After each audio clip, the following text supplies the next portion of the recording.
We are starting with business finance, and this is a question given to your predecessors, those who completed last year. It's a 2018-2019 batch. This is the question they wrote. So assuming you were in that batch, this is the question you might have been written or you might have been writing. So take it very seriously. As if you are the one who is going to write this paper. How well are you going to be faring? How well are you going to be faring? And we are having 4 questions in all, and they are supposed to answer all. They are having 4 questions in all, and they were supposed to answer all. Each question carries 15 marks, so each question carries equal marks. You know, examination marks is 60 marks, mid-semester is 20 marks, and assessment is 20 marks. So if your mid-semester is weak, the assessment too is weak, then it means that your examination must be strong to put you at a better place. So this is their question 1. And question 1 states that they should explain what is risk. What is risk? Who can tell me what is risk? What a risk is? I've taught you.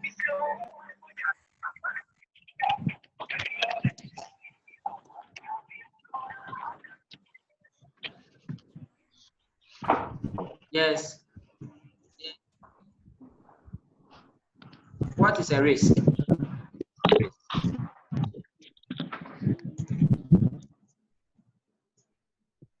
Eunice.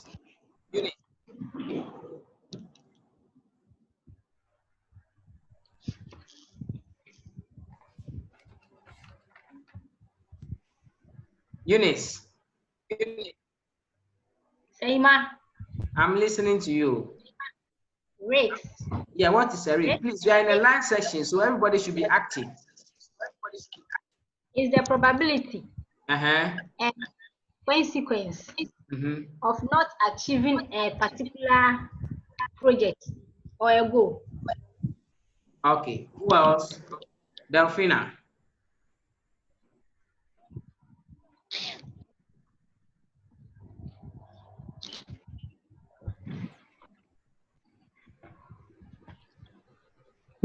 Nick. Nicholas. Seima. Yes, what is a risk? Risk is the chance that the actual return of an investment will differ from the expected return. Fantastic. CID, can you hear me? Yes, sir. Good. What is a risk? The risk is the probability of something bad happening. The probability of something bad happening. Mavis, what is a risk?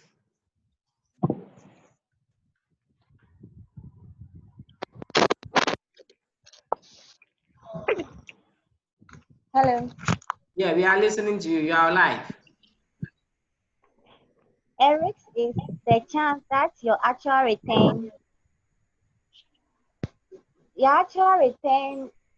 is lesser than the expected return. Is lesser than the expected return. Okay. So you can see that one thing I've asked everybody, I've gotten different answer, and you are all not right. You are all not wrong, but all the answers are okay with the exception of CID.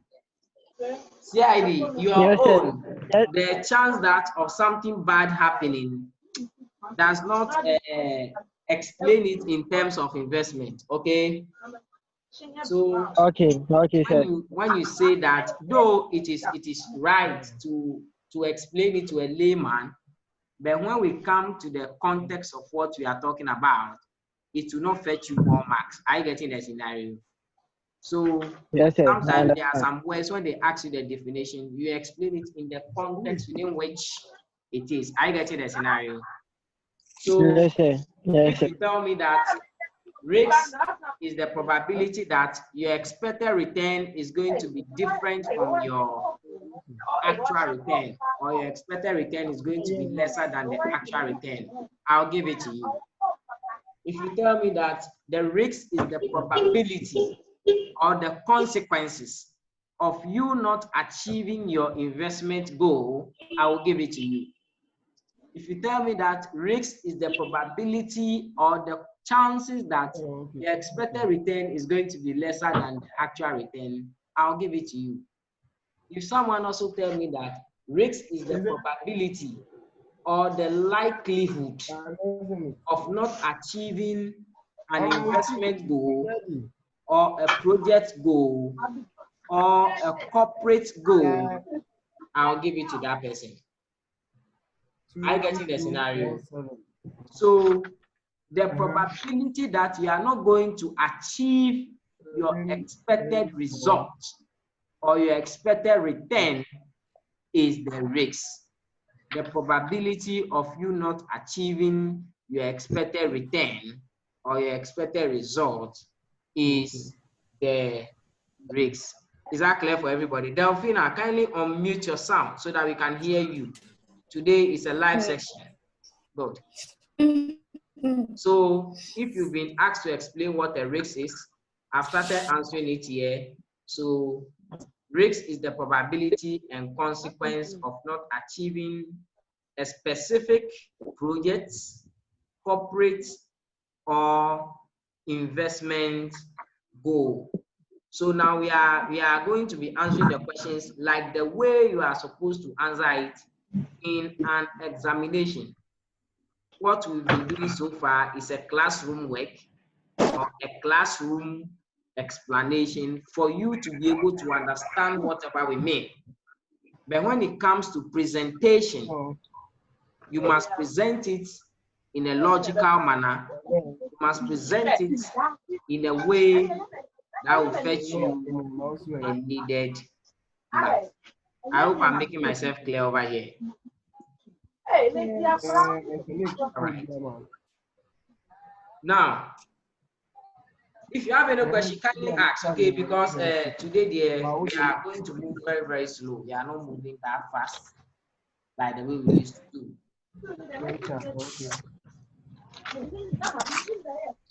Any question?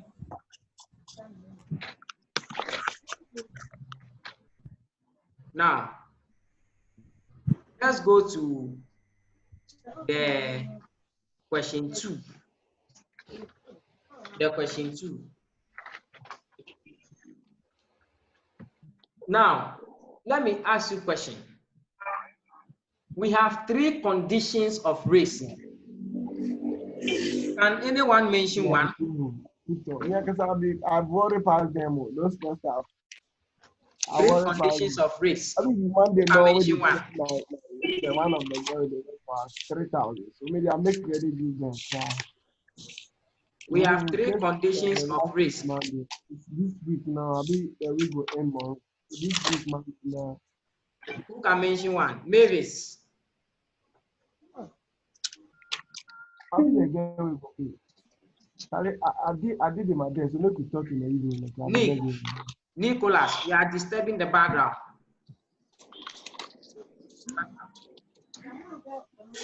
Maybe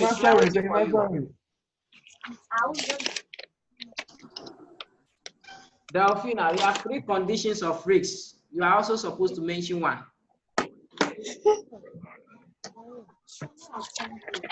I know I have not taught you, but I wanted to know if you guys are really learning or you are reading your books. Eunice, can you mention one? No. You people have not been reading the books, eh? We have. Okay, so let me put you here. Although it's not here, so I'm putting it there. So conditions of risk, we have the known, we have the known, unknown, And then we have the unknown. We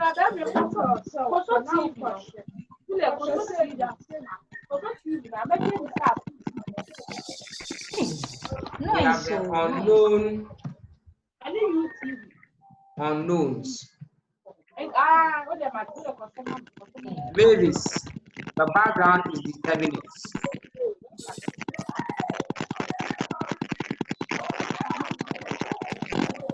So these are the conditions of risk. We have the known condition, we have the known unknown, and then we have the unknown unknowns. Now, let me explain them. If we talk about the known condition, this is a condition where we know the event, but we don't know when it will happen. So when we talk about the yes, yes. Please, I just want to know the page. I just came in. Oh, they are solving questions. I placed a question on the page. Those are the questions we are solving.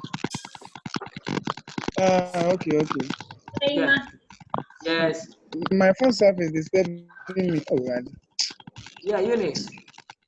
The background, it seems someone like, I don't know, it's making noise. So I don't know who has on a fan and it is making noise here. Because today I want us to have a live discussion. That's why I'm not muting anybody. So if one will be disturbing, I'll just mute you. And you will not be, if you ask questions, you will not even unmute you. Please. So kindly check your background.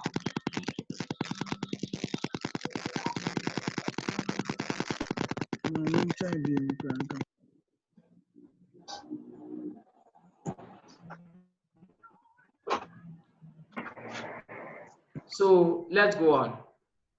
So as I was saying, we have known conditions, known unknown, then we have the unknown unknowns. These are the conditions of risk.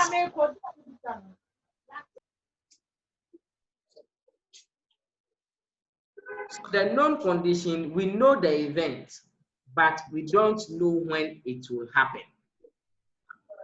We know the event, but we don't know when the event will happen.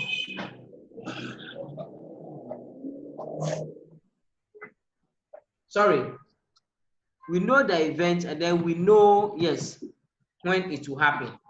But this one, the known unknown, copy. We know the event, but we don't know when it will happen. This is the known unknowns. So the first one, you know the event, you know when it will happen. The second one, we know the event, but we don't know when it will happen. So it's like somebody is pregnant. We know you are pregnant. I get it. Or we know you'll be delivering in the 9th month. But we don't know the exact day the person will deliver. That is the second one, known unknown. So we know you are pregnant. We know you deliver in the 9th month. But we don't know the day you will deliver. But the one that we know you are pregnant, we know you will deliver in the 9th month. We know you will deliver on the 15th. That is the first one. That is the known condition. Then the last condition, that is the unknown knowns. This one, we are in a state of uncertainty.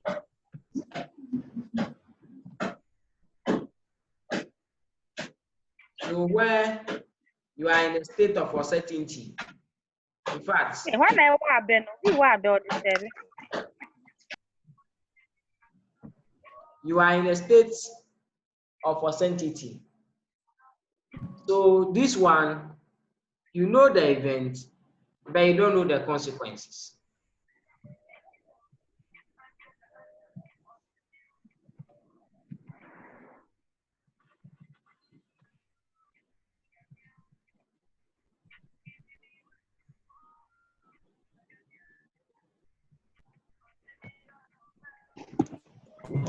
So this is the third one, or this is the last one, the conditions of risk. So when you have been asked the conditions of risk, these are the three conditions you give out. Some people mistakenly missed out the conditions with the basic component of risk. Don't do that. Make sure you know which ones are the conditions, you know which ones are the basic components of risk. So the big question was asking them that, what are the three basic components of risk? And the three basic components of risk we have are the one, an event, a probability of occurrence of that event, and then the impact of that event. So the basic component of risk, we have the event, we have the probability of occurrence or the likelihood of the event occurring,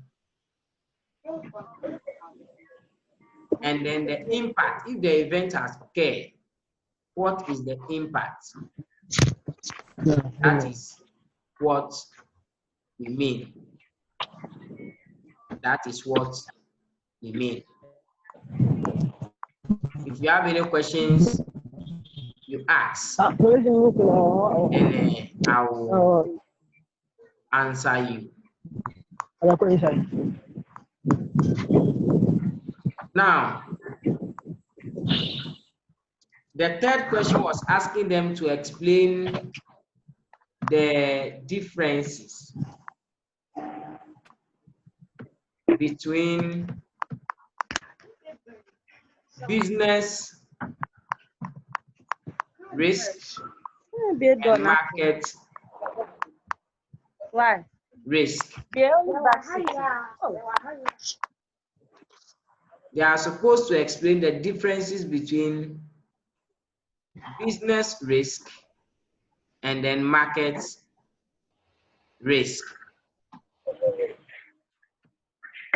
Now, when we say business risk, what do we mean? Who can explain it?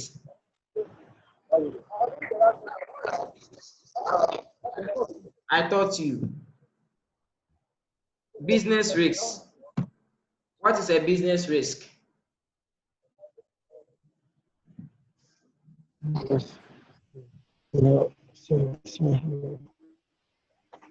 Another name for business risk is, my people, you are not learning.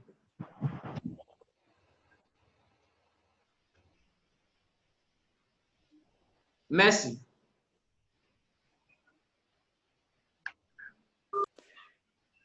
Mercy. Another name for business risk. I didn't even hear anything. I was someone called me. Mavis.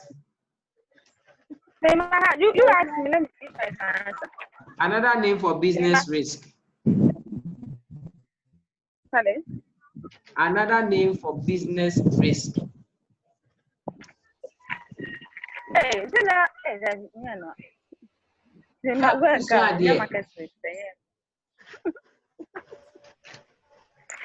Hey, who is laughing?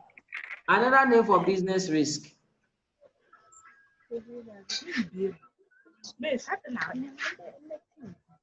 Delphina.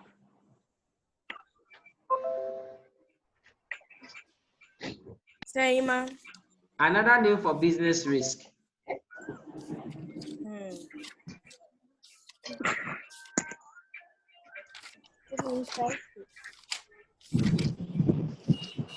You guys, when you are not learning and you come back from the break, they'll put pressure on you people. Another name for business risk is called diversifiable risk. Yes. It can also be called firm-specific risk. So I taught you these things at the beginning, the day we were explaining risks. So he said it can be called diversifiable risk or firm-specific risk. So now that Mercy have said, Mercy, now what is a business risk?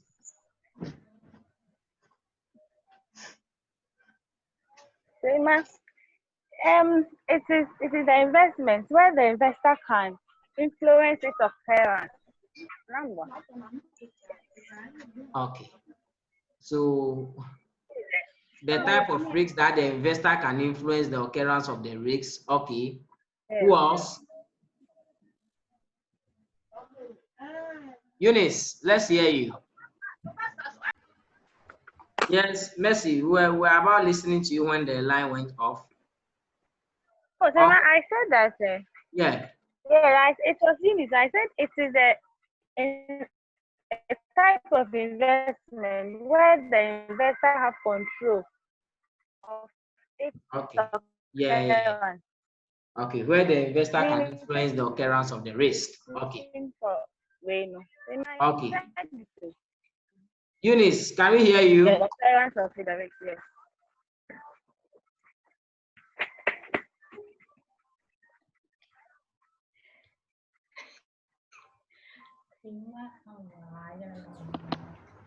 Saima. Yes. Yes.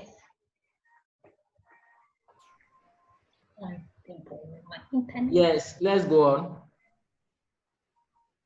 Can you also explain what a business risk is or what a diversifiable risk is? Is the uncertainty with an investment.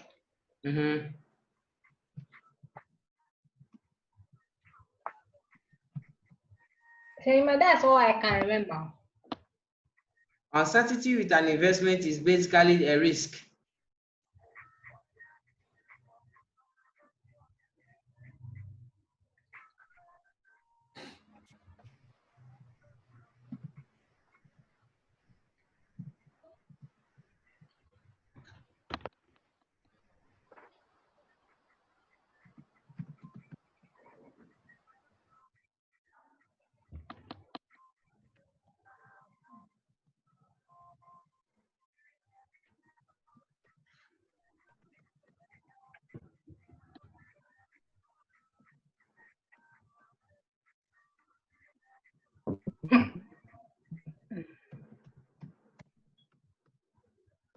So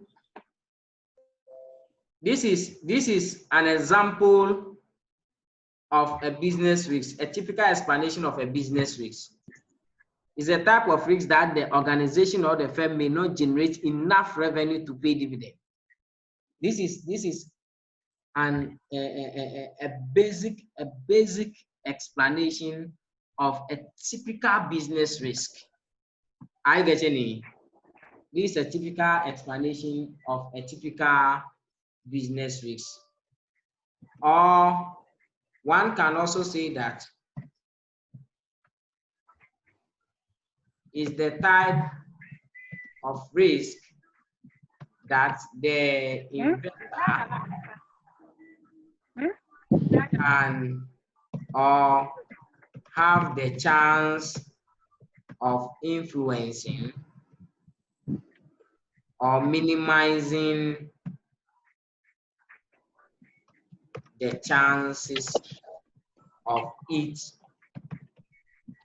occurrence. Yeah. So I've given you two different definitions of a business risk.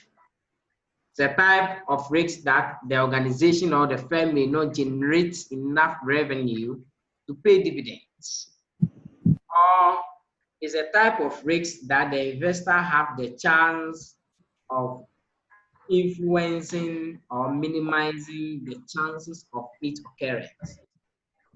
So this is a typical explanation of a business risk, which can also be called firm-specific risk.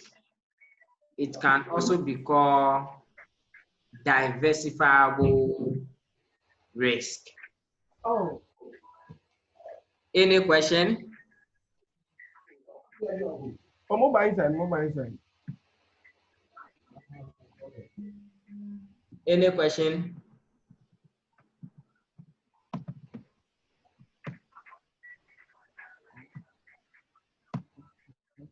Now, I'm going to give two examples. Then you tell me which one is a business risk. Okay, let's finish the market risk. Then I'll bring those two examples. Then you tell me which one is a business risk, which one is a market risk. Now, when we talk about market risk, what do we mean? Who can also tell me? Saima, Yes. market risk does not have any control over the risk. This one, the smart move. Okay, who else?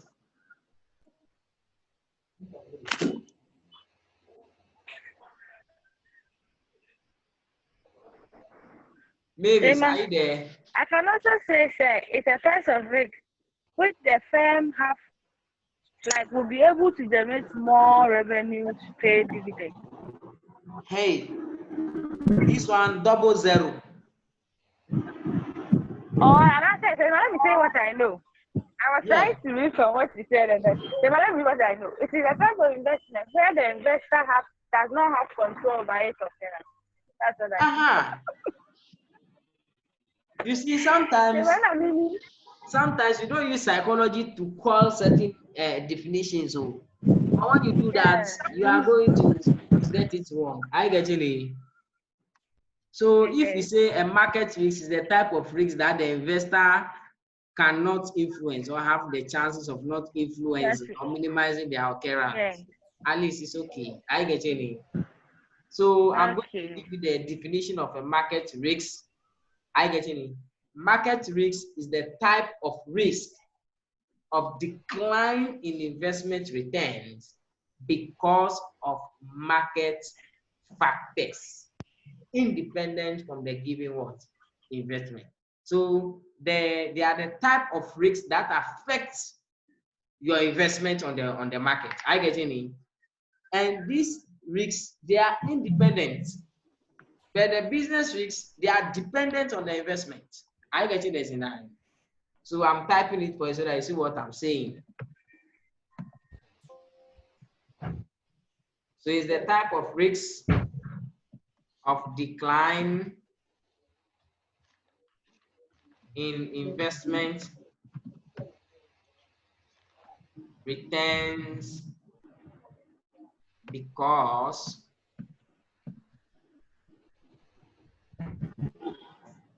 market factors independent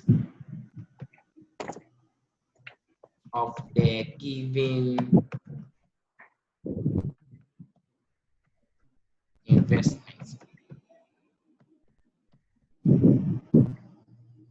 So when we say market risks, this is what we mean. Or somebody can say that. It will also be the same as the non-diversified risk. Yes, yes. So I'll give you the other names of market risks. So market risk can also be called non-diversifiable risk. can also be called what? Non-diversifiable risks. So, or is a type of risk that the investor have no chance of influencing or minimizing the chance. You see that this explanation and this explanation,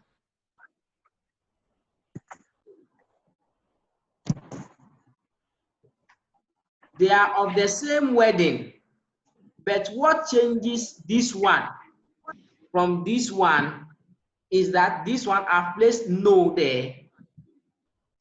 So whenever you are writing definitions, please and please again, take notes of certain words you bring in or certain foreign words you bring in. Sometimes you put in some words that you think they are spicing whatever you are explaining. But before you realize, you are changing the whole meaning of whatever you are saying. I get it, the scenario.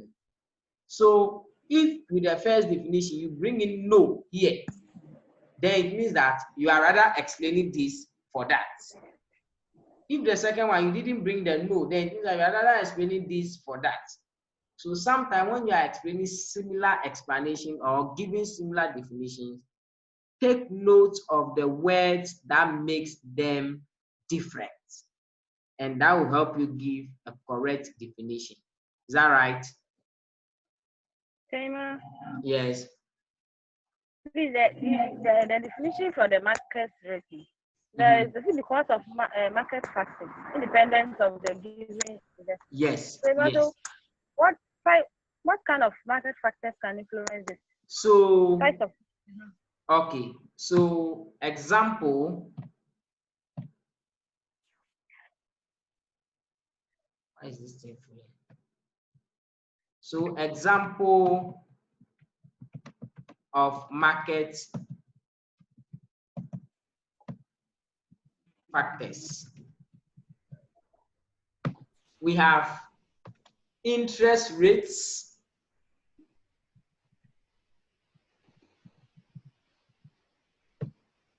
we have inflation, we have political, let me say political decision, or let me just say political. Let me say political factors. It can be decisions, it can be political uncertainty and all those stuff. We have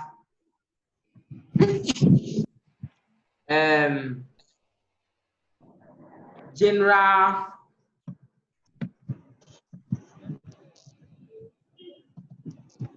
economic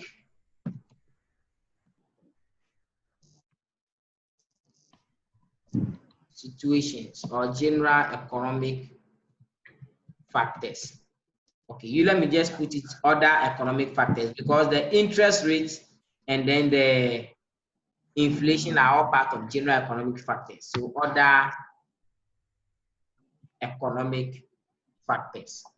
So these are some of the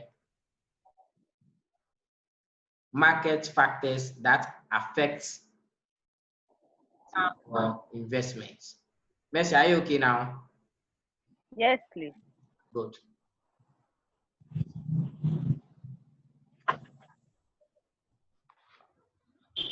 So, in fact, you have asked a very nice question or a very good question.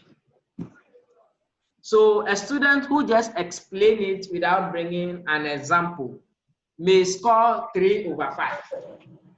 A student who explains it and brought these examples may score 5/5. I get it, a scenario.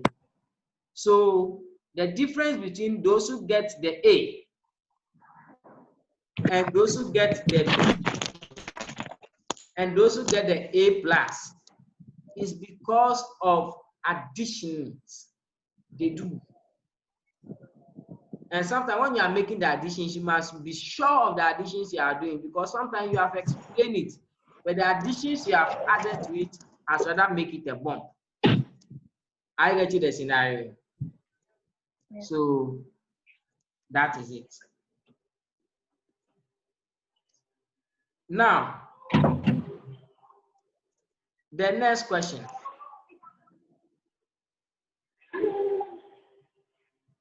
Now I have two scenarios for you. And then you tell me which one is a market risk.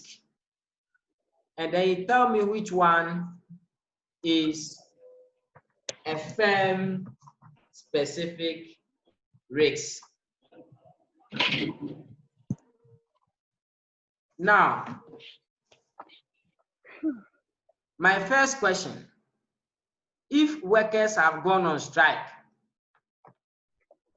is it a market risk or is a firm specific risk? So I think it's a firm specific risk. It's a firm specific risk. Yes. Good. If, I think it's here. Good. So if we have free SHS policy, this one, is it a market risk or a firm specific risk?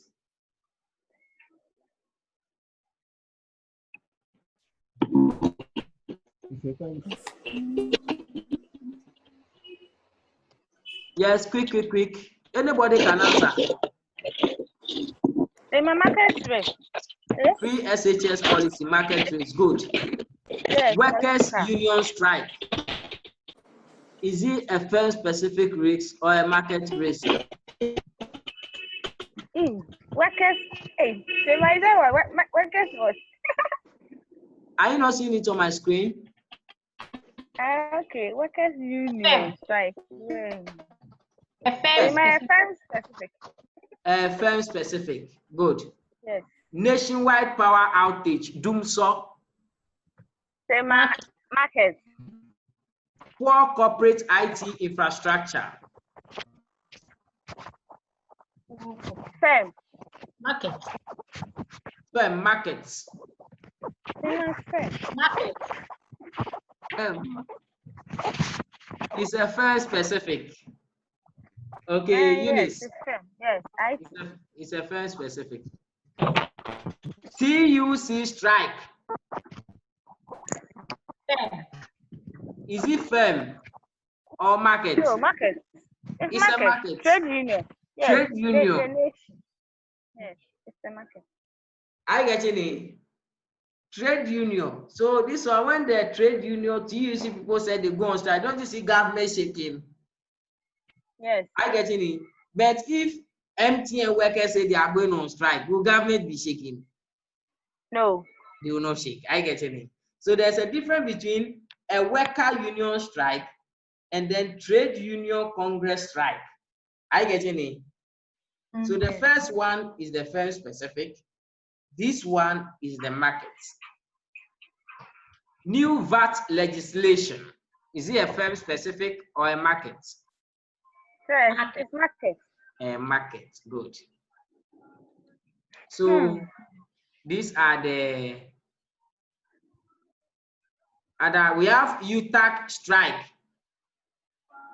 Who can tell me the full meaning of UTAC? UTAC, University. So my university teachers. Hey, that's you. Hey, I people in Ghana. UTAC. Hey. Send me, Casa me refi. Okay, so my refi. Nicholas, what's the full meaning of UTAC?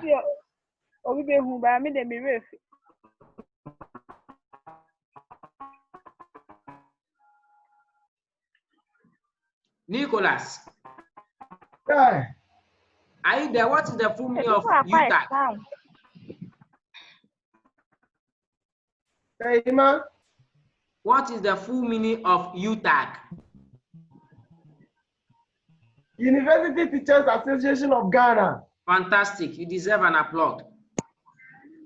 So, So UTAC strike, is it a market risk or a firm specific? Market. The markets.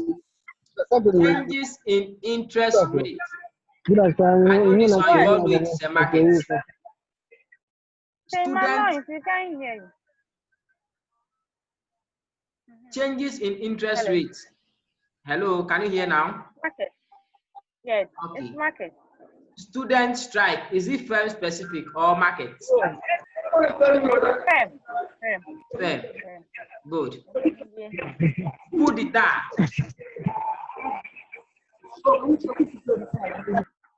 Market. Coup d'etat, is it market or firm? They might depend, so because it can be nationwide, it can be firms. A firm coup d'etat. The man who said we move now, yes, she could have been. So it will be a market. This one is to be a buyer. So I won't be. You know what a coup d'etat is? Employees. My better say. When they say coup d'etat, it means overthrowing the government too. Yes. They must see your two money. Oh, the one they'll be doing in firm, that one is not coup. That one is just the illegal use of coup. Now when we say coup d'etat, we mean you are overthrowing the the constitution. I get it.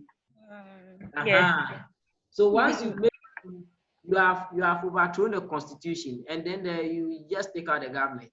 So what Rollins did some, and at some point what they were doing before we were born. Inflation, is it markets or firm specific? Market. Earth tremor. Who can tell me an example of earth tremor? Earthquake. Earthquake. There are earthquake. Earth tremor. It's market. It's market. I get it. So don't be surprised when your lecturer has gotten to this side on his portal. Has he even been teaching you on the portal at all? Why, fa? Or this say my assignment to you. So, my assignment 27 deadline. So na mu the assignment na my You suggestion. So on the assignment na hia no. Assignment deadline 27 May.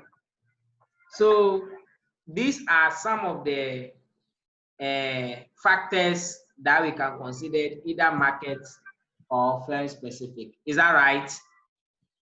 Yes, sir. All right. Let's move on to their next question. The next question, which I gave to you in a quiz.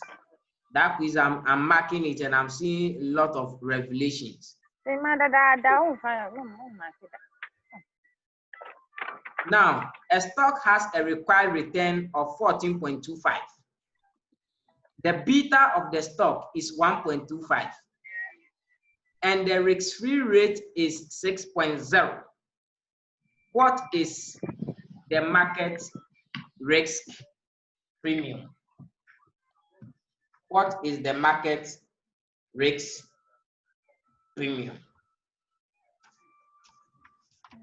Now, what's the formula for market risk premium? I taught you.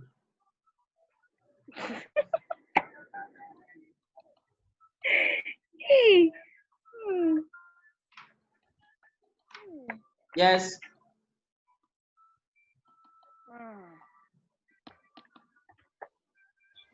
Eunice. Naima. What is the formula for market risk premium?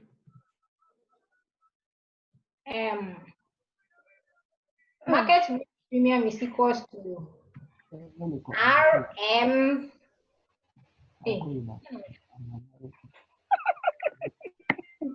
RM minus. I'm listening. Okay. Market risk premium. I bet you. Delphina, what's the formula for market risk premium? Market risk premium, beta multiplied by your market risk minus your free rate of return. And what is the formula for risk premium?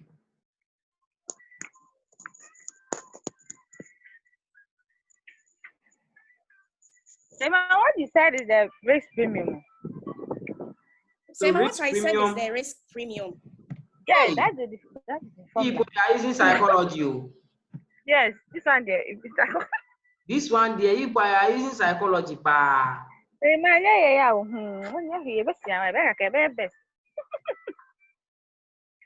So market risk premium is equal to RM minus RF. Yo. Me dear, my friend you. One amaka. So now, look at the question. You were given the required return of 14.25. Are you getting it? The required return of 14.25. And you were given the risk-free rate of return to be 6.0. You were given the beta to be 1.25. But you are not given the market risk. So I denote my market risk with a letter X, or I can say Y, minus my risk-free rate of 6. Do you understand? No, Sema, no. I'm lost. A typical examination question. You will get gates. We know RI, which is the required return, is equal to RF. That's why, you see, look at the question. I told you that the question, they will give you the question plus the formula sheets. Have you seen the formula sheet attached? Yes. Have you seen the formula sheet? Good. And have you seen this formula? The formula we are using, have you seen it over here? Yes. Have you seen it? All the formulas are there for you. How to identify the formulas is another question. Whether the formula you are using is the right one is another question. And whether you'll be able to identify the variables given in the question and fix them in the formula is another question. I get you the scenario. So don't hear that they are going to be giving you formula sheets, so you are jumping. Those who went and write the business finance one, you would have seen the experience from there. Are you getting it? So me, I don't use formula sheets. I learn it on my own, then I'm okay. So let's go on. So we're giving required return in the question to be 14.25. Risk-free rate to be 6. And then beta to be 1.25. But we were not giving the RM, which is the market risk. I getting this, the market return. We are not giving the market return. So there is no way we can find the market risk premium. Bear in mind, it is this one that we are looking for. And we need the RM and the RF. So once we were not giving the RM and the RF, we will do change of subjects. I get you the scenario. So you say 14.25 should be equal to your 6 plus 1.25y minus 1.25 multiplied by 6. Hey. Sharp, your calculators.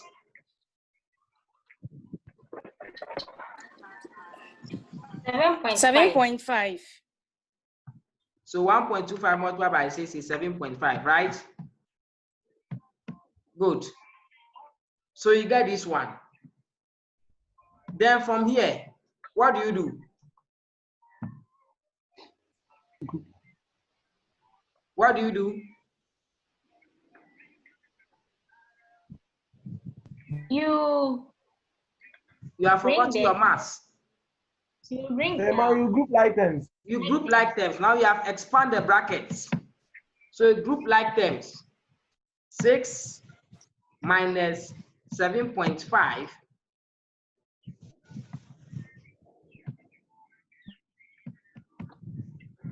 should be plus 1.25 y. So 6 minus 7.5 will be equal to what?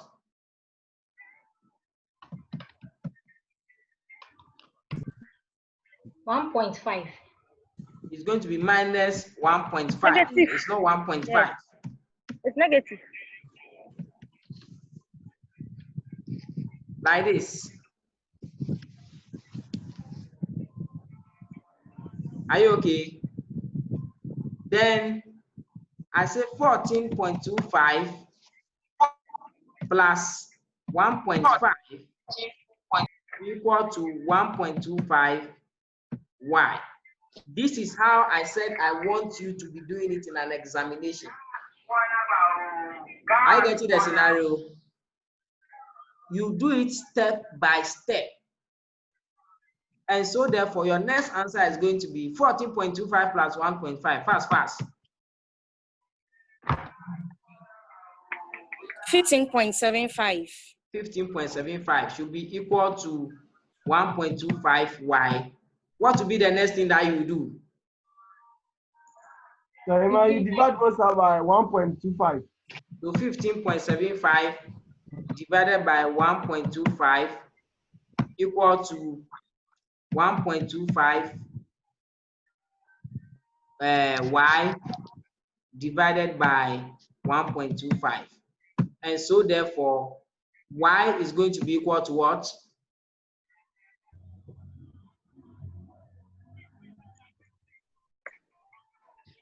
Because this and this were already cancelled.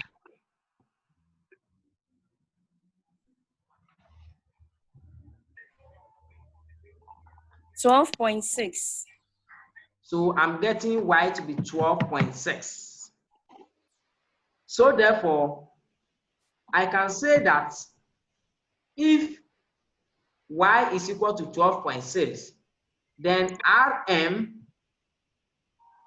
should be equal to Rm, which I know is equal to my my market risk premium, which I know to be equal to my Rm minus my Rf.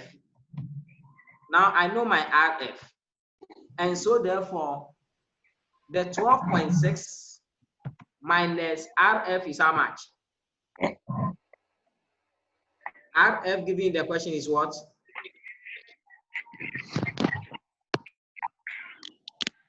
The thing is right in front of you. 6.0. So my 6.0. So it's 6.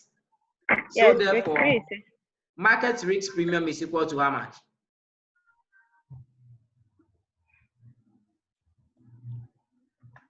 So my in percentage. Don't worry. Is how much? 6.6. So 6.6%. I get it. So if you want to test, or you want to prove, whether what you did is correct, and I know my RI is equal to RF plus D, then I'll say, okay, this should be equal to RI should be equal to my 6 plus 1.25 multiplied by 12.6. 12.6 minus 6. You should be able to get the 14.25%. If you want to prove it and see that whether what you have done is correct.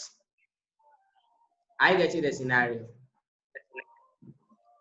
Then this is how you do that. But this one is not needed. This one is not needed. But I just wanted you to check it and see if really what you did is correct. But this is what the question wants you to do. All the highlighted ones is what the question wants you. Sema, please, the Y is not 1.26. It is 12.6. You done it 1.26. I've done it what? Then it's 1.26.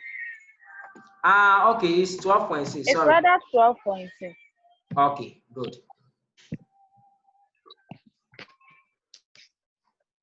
So,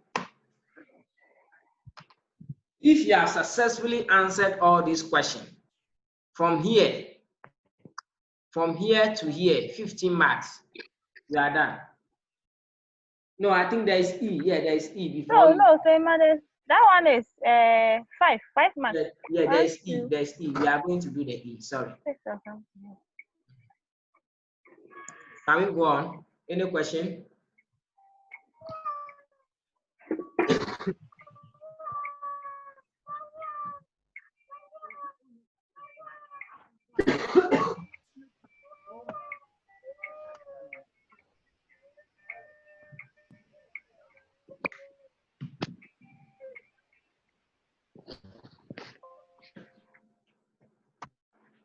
If you don't have any question, then we move on to the E question. Accord Ghana Limited. So this is the question I'm reading.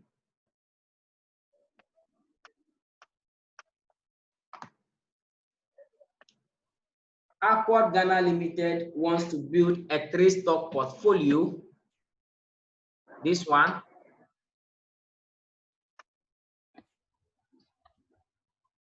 They want to build a 3-stock portfolio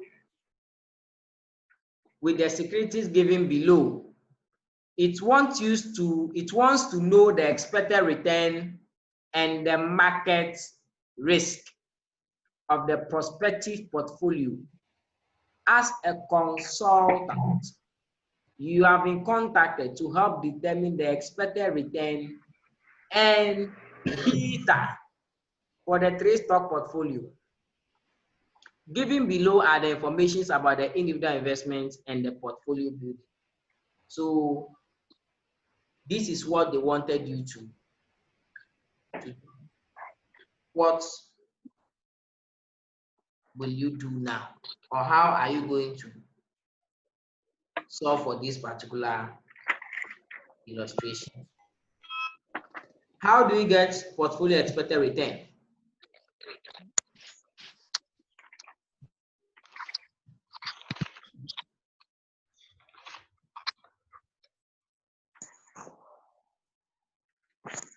Yes, what is the weight of the investment here?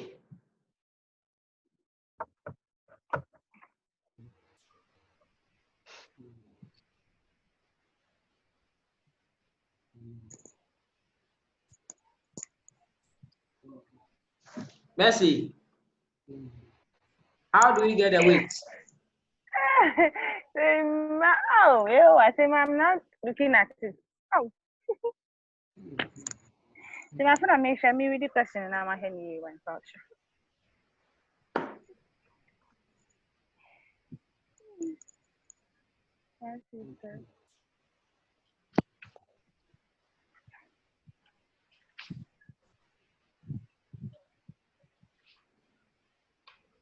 Manuela.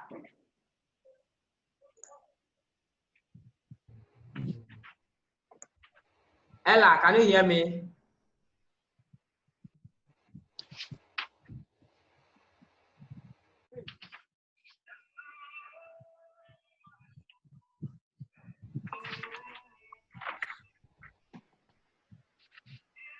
Now, how do we get the weight of the investment? Eunice, Mavis, Delphina.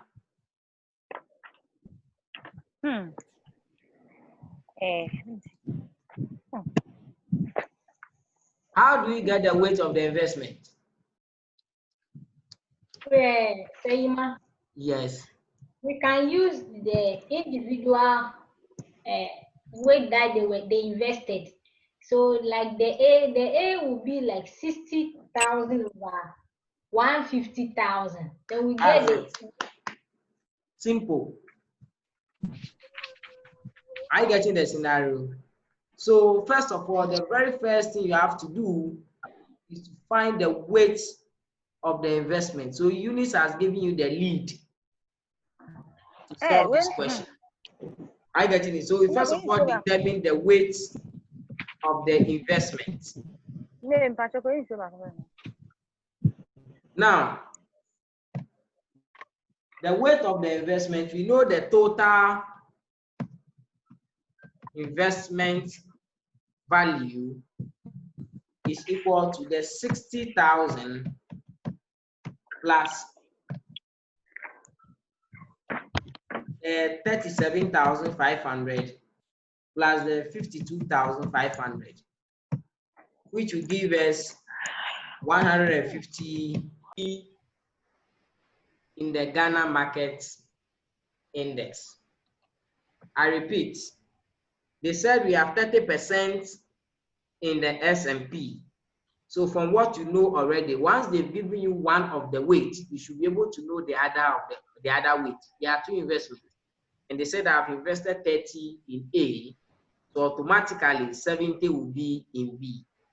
So the S&P has a standalone expected return of 9.93, so 0.093. The Ghana market index have 18.2, so 0.182. And so therefore, when you solve it, 0.3 multiplied by 0.093, how much are you getting?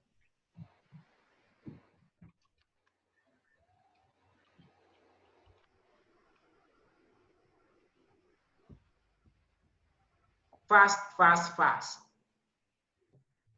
0.0279. 0.0279 plus 0.7 multiplied by 0.182.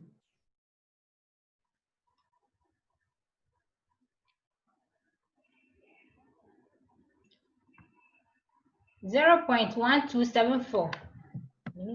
Good. And so therefore, your expected portfolio return will be how much?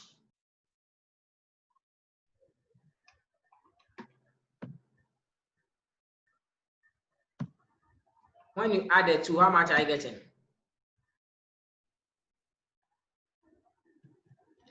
0.1553. 0.1 553. Like this. Which in a nutshell you can say is this. No. Like 252, not 3. So you are getting 15.6%.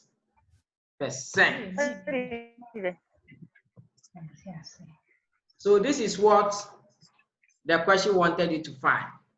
Now the question also wanted to find for the same I. The question wanted you to find the standard deviation, the portfolio standard deviation, which we knew the formula.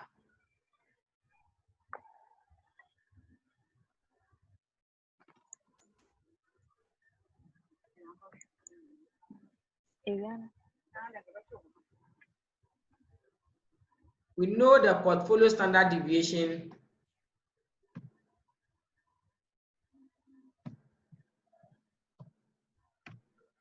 to be this.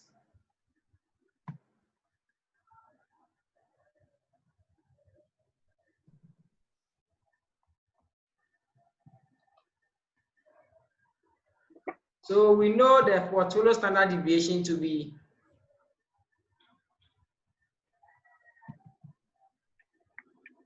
the weight of S. So in this one, is going to be the weight of S and P multiplied by the standard deviation of S and P plus the weight of the Ghana market index multiplied by the standard deviation of the Ghana market index, all squared, though you are squaring all.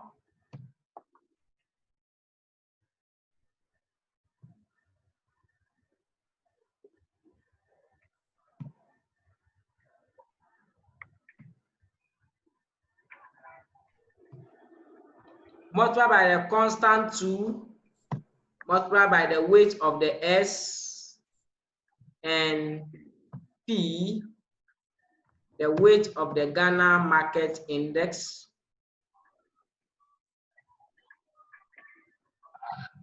then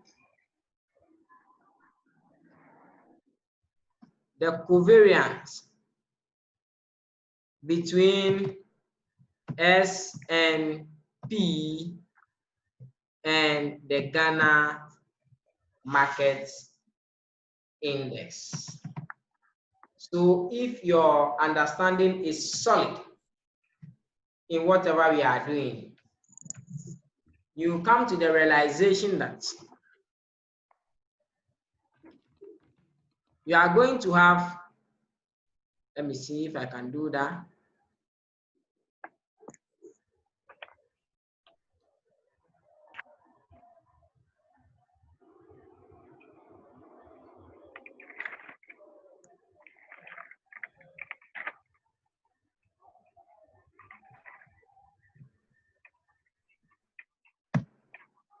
So the standard deviation, the weight of the first one is 0.3, and then they gave you a standard deviation. The risk or the standard deviation of S&P is 16.21. So 0.1621 all squared plus 0.7 multiplied by standard deviation of Ghana market is 33.11.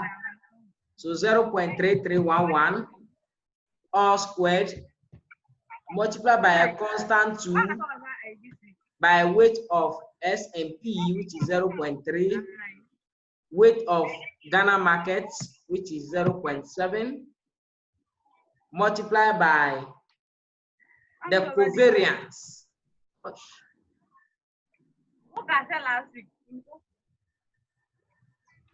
The covariance between the two is 0.0050.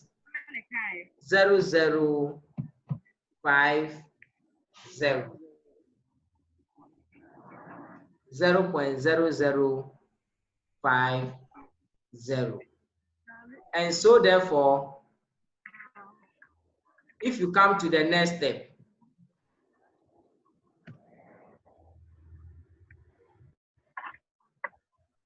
your next step is when you multiply this and this, 3 multiplied by 16.21 raised to the power 2, how much are you getting?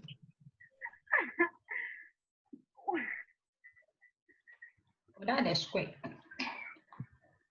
Hello, sharp. 0.3 multiplied by 0.1621 all squared. How much are you getting?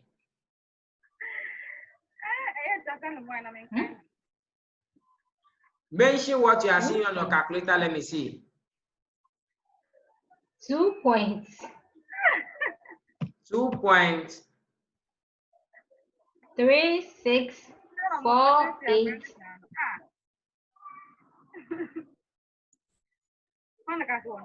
Continue.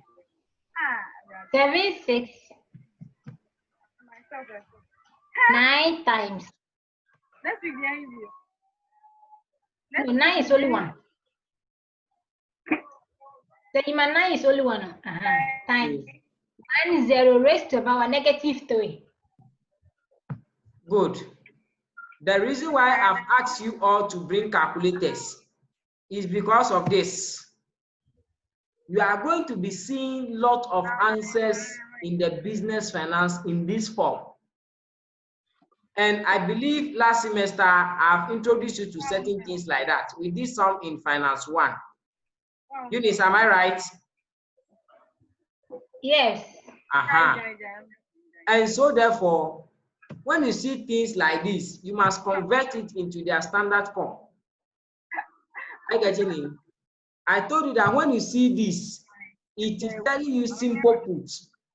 You are shifting this point here to the negative side or to the left hand side. How many times? 3 times. I get you. You are shifting the point here to the negative side or to the left hand side 3 times. And so therefore, let me share so that you understand what I mean. So we have this 0. Eunice, call what you got, 2.36. 36. Yes. 87. 9. Okay, let me see if I can copy it from here straight.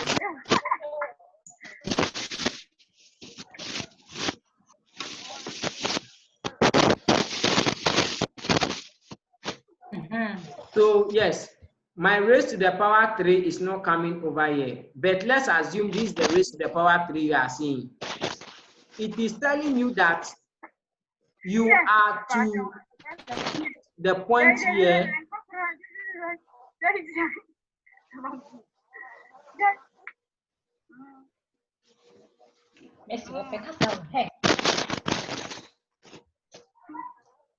Hey, maybe it's me casa. Me who casa? Maybe it's a yam but I'm in casa. You need me in casa. Hello. It is telling you that shift the point from here to the negative side 1, 2, 3. You are shifting it 3 times. That is what this particular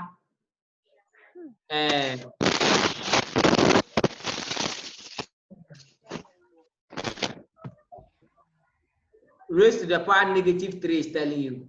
If it is positive 3, then it is telling you that shift the point from here to the positive side how many times? 1.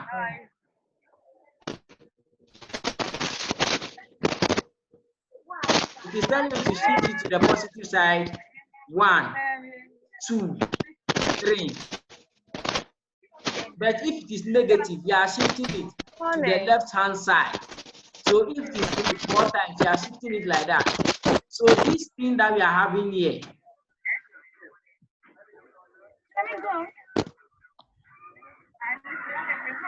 .3 something, no?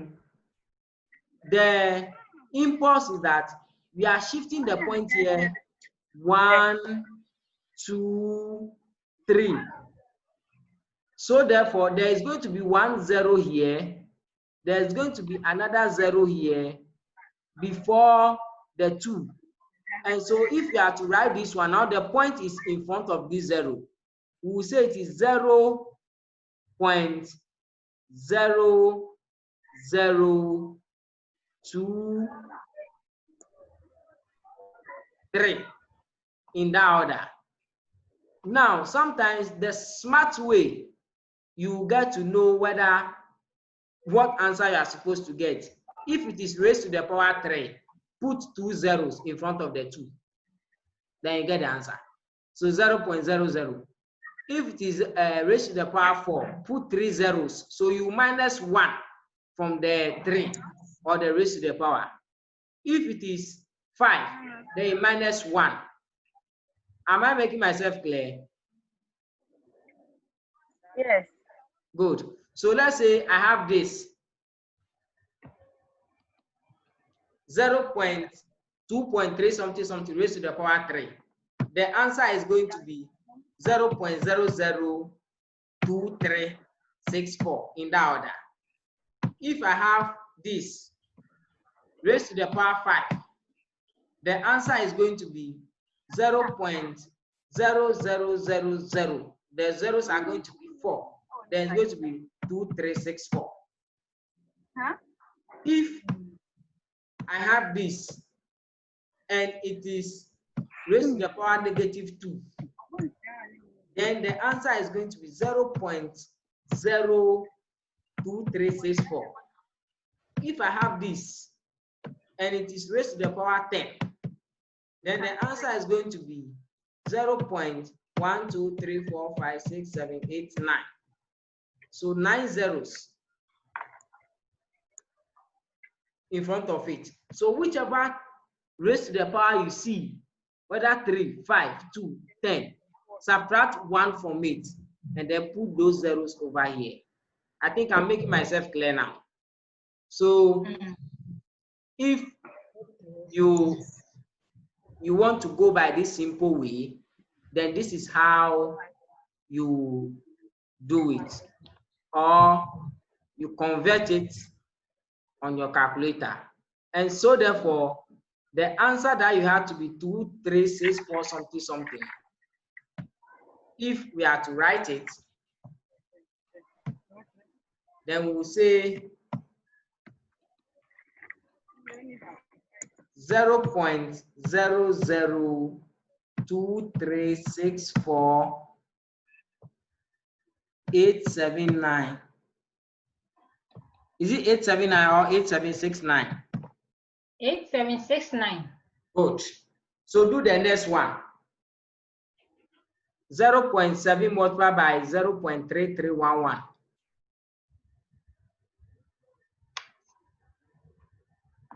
Sharp, sharp.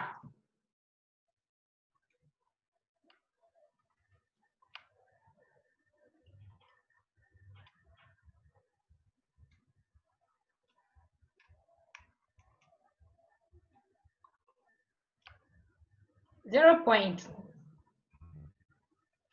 0.053. We do one for BB ambassador. So that one, the way you got it, you write it like that. 0.05. 371. 73329.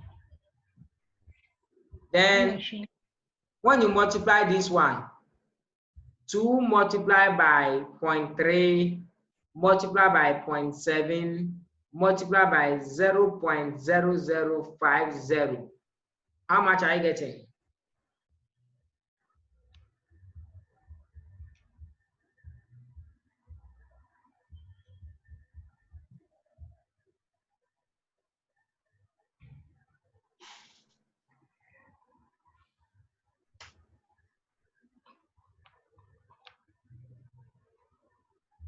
Okay.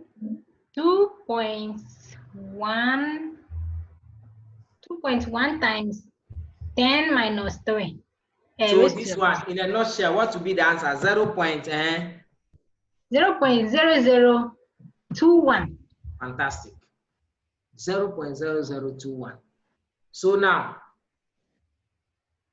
in the next step, you are going to add all these things in the roots.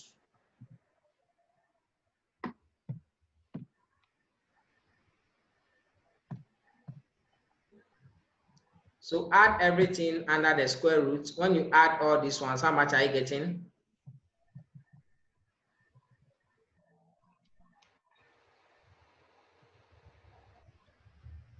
The 0.002364 and everything. When you add all, how much are you getting?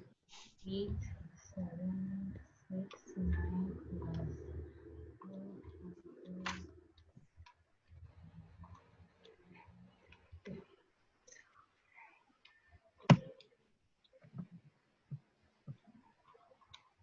That is correct. 0.05818. I'm not sure.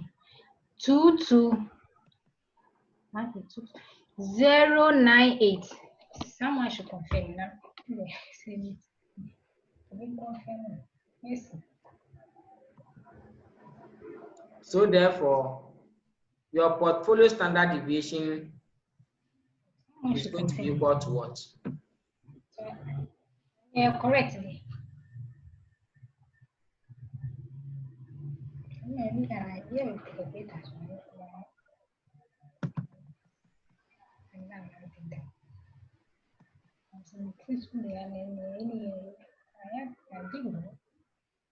Portfolio standard deviation you had is equal to how much?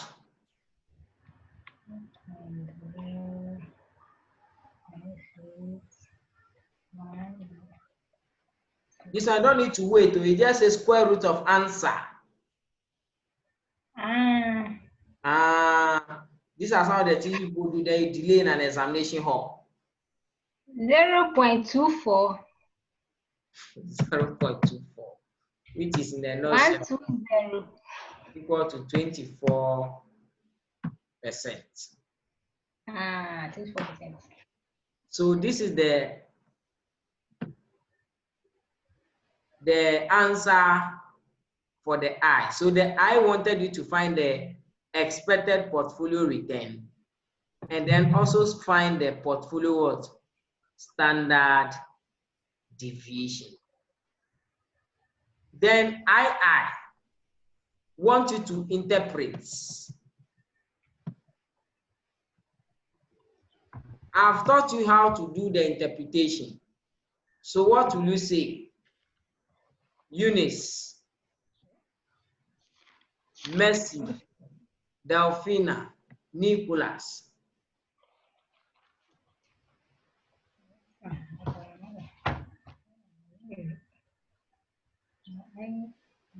What will the interpretation be?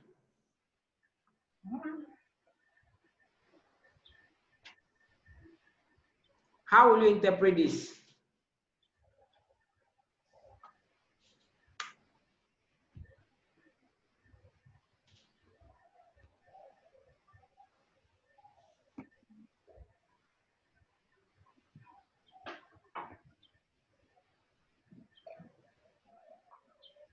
I'm waiting on.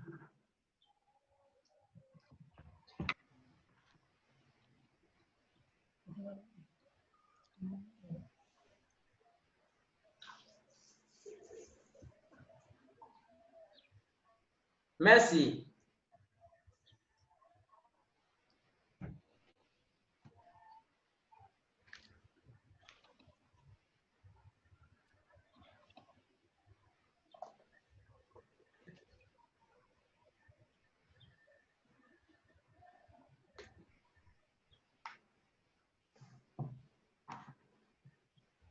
Eunice.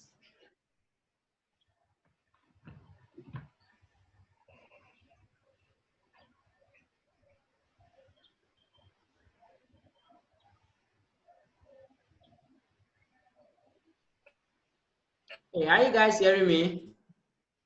Yes, sir. Interpretation. I taught you people.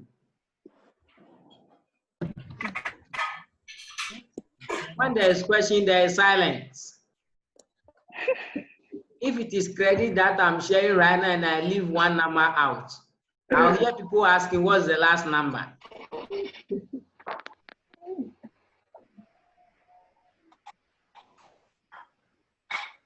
Yes, interpretation, Mercy. Yes, this 24, I'm not sure of myself. This 24%, what does it mean in relation to this 15.6?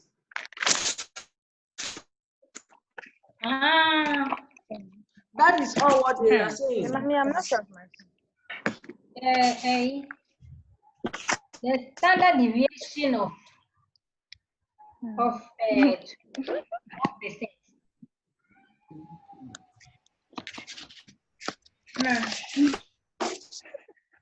The standard deviation of 24% indicates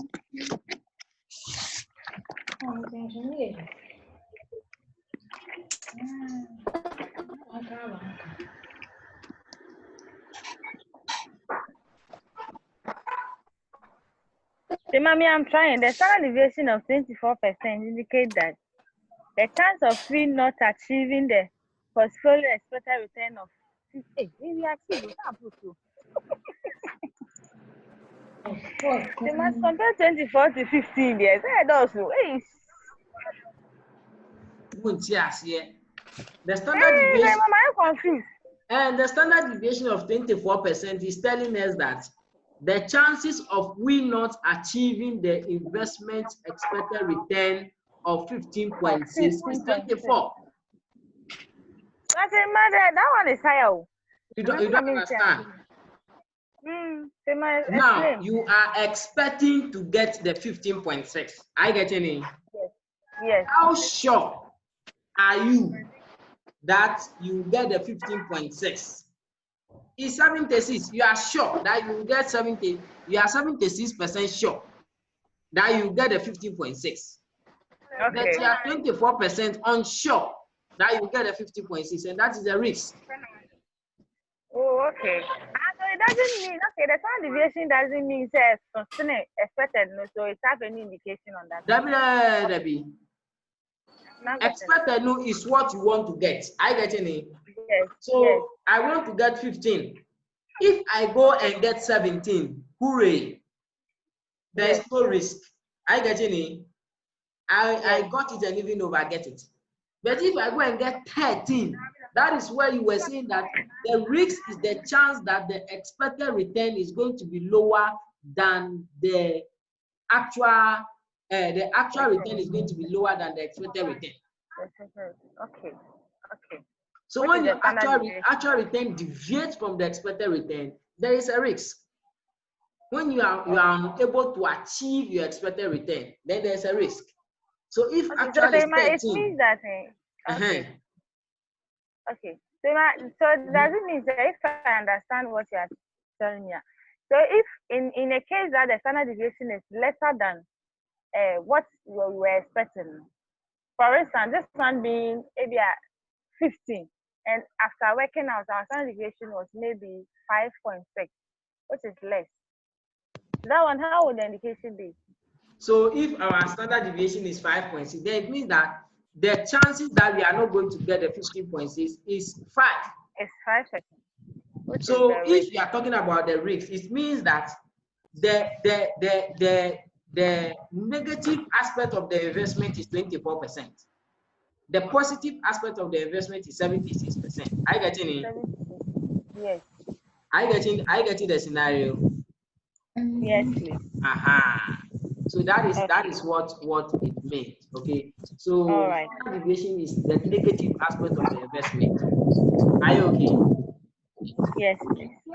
So it is telling you that this investment, when you pump in money, the likelihood of you losing the money is 24%. I get in. Yes, sir. And the likelihood of you not losing your money is 76%. I get in. So it's this one can even tell you say you can even invest it because the positive aspect is higher than the negative aspect. All right. I get in. That is it. So now I will tell you, is it a good investment? You look at the risk. Okay. If the risk is more than 50%, Massa, don't go in. I get in. Yes, sir. So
So I've written it in a layman's explanation for you so that you understand.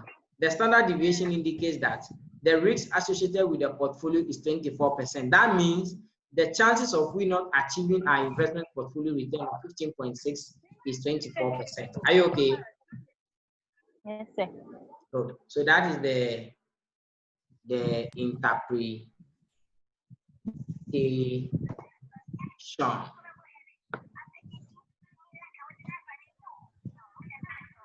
Any question?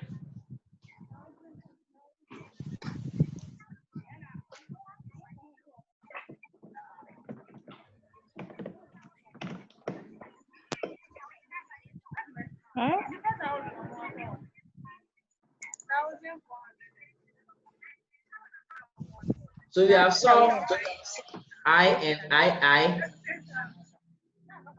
So that is A.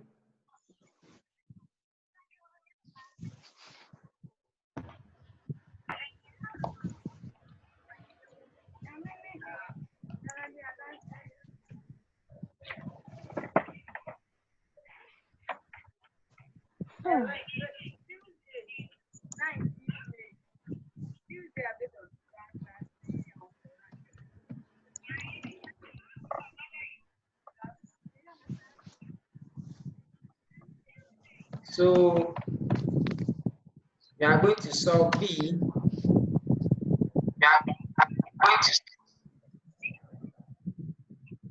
So B states that given below are the expected returns.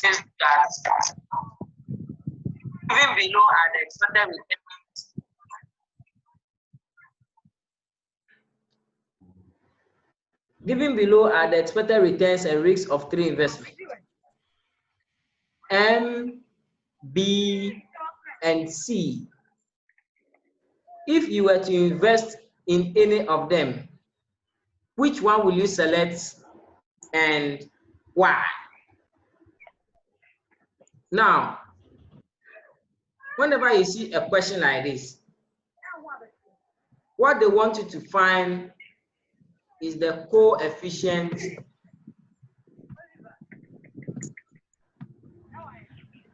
of variation.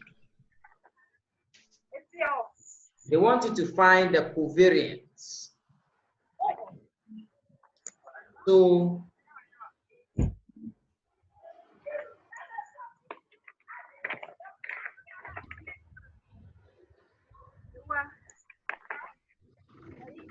to find your covariance here, you are given the expected return. So it is equal to, let me do this.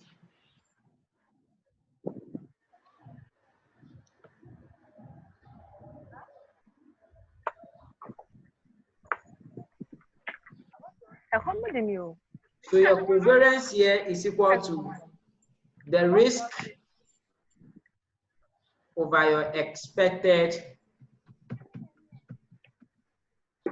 return. So this is the formula you use to solve this particular illustration. Now, for investments M,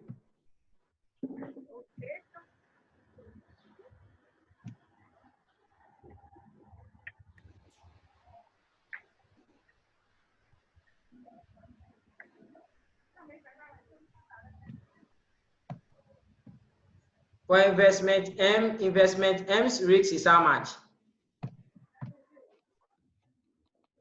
25, right? Yes. 0.25. And the expected return for investment M is how much? 12%.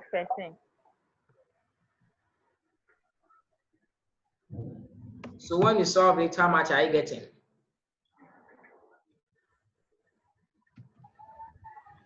Then do the same thing for B.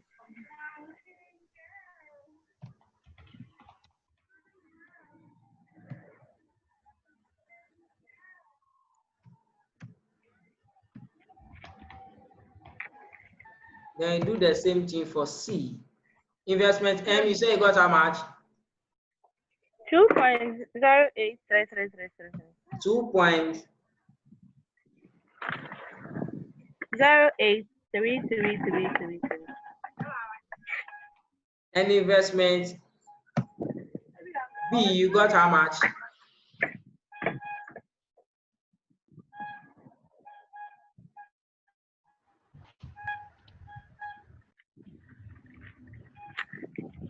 Maybe it's 10%. Hello.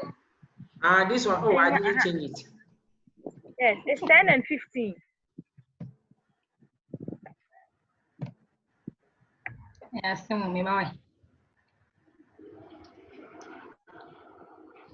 That one is Surprise visitor.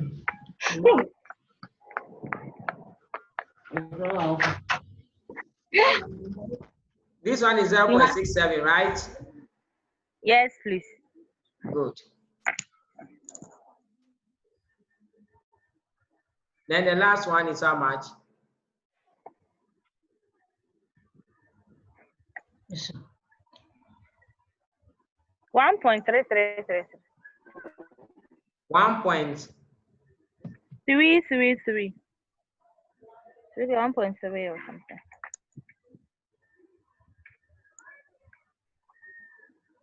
B. Good. C. So now the question is, which of the investments will you select and why? I getting it. If you were to invest in one of them, which one will you select and why?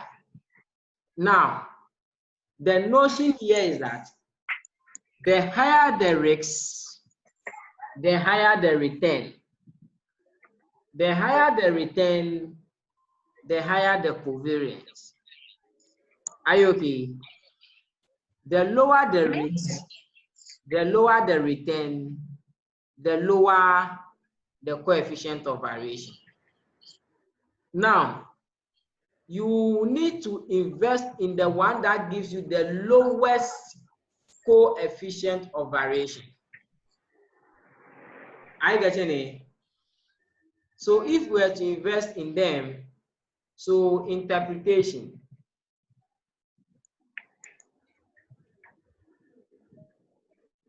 So I will invest in investment B because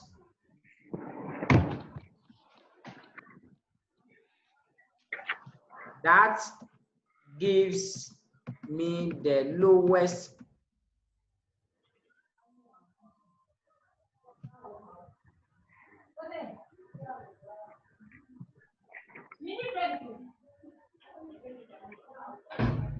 efficient of variation.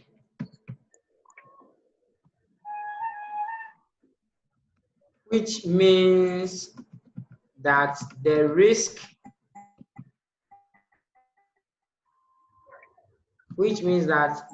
associated to the investment is low.